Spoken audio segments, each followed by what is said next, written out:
I had this allegation that the package I sent to the Department of Justice to be on site and signed in by February 12th of 2018 had been diverted and somebody decided to use it as a hedge fund. As a matter of fact, there was an announcement in the Federal Register concerning a Department of Justice program called Hedge 4.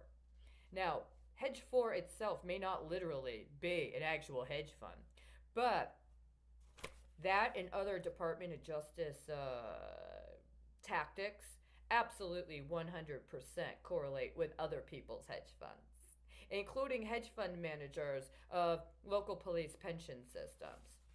And the ironic thing is, I've been very disappointed to see that just yesterday, somebody called a major hedge on an old investment scheme in the Dallas police and fire pension system.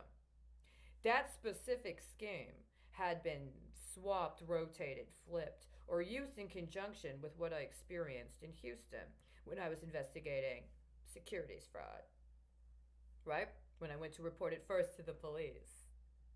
And that specific investment scheme now presumably is retired, right? It's not active. The problem is they set up a bunch of deals on it. This is the worst part. In conjunction with that investment scheme, one of the deals they set up had to do with the fact that the Dallas police and fire pension system had a percentage interest, real property interest, in Disney Shanghai. And as of 2 years ago, they no longer have that.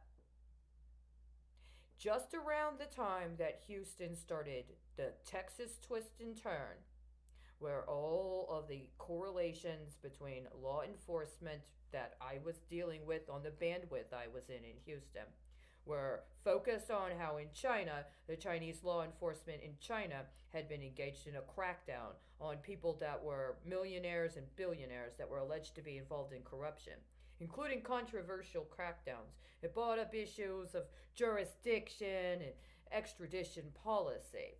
China was very adamant about cracking down on certain kinds of corruption that were going on.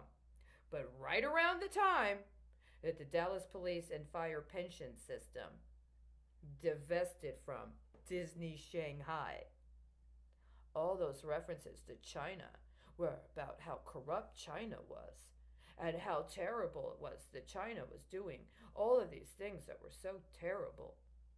And meanwhile, what happened in terms of actual efforts to contact police, actual efforts to engage with police in Houston, and then later in Pasadena, and then later in Austin, and then later in Dallas, and then Fort Worth, and then Dallas again.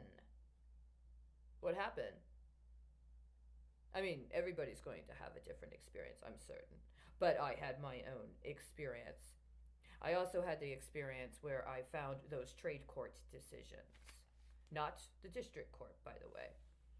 The trade court decisions concerning those Chinese cell tech companies and their infringements, right?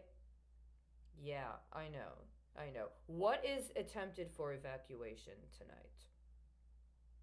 What is being attempted for evacuation tonight? Because tonight is 1 month after the start of a major conference in Asia involving Citigroup. Are you disappointed that China did not shut down the 13 branches of Citigroup in China?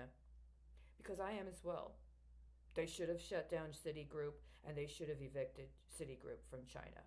I believe that. But what does that have to do with projecting it upon members of the Chinese embassy in Houston?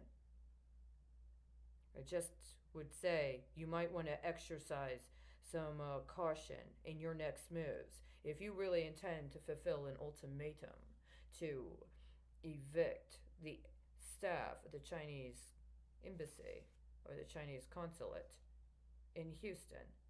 You might want to consider how successfully the United States can handle an evacuation compared with China.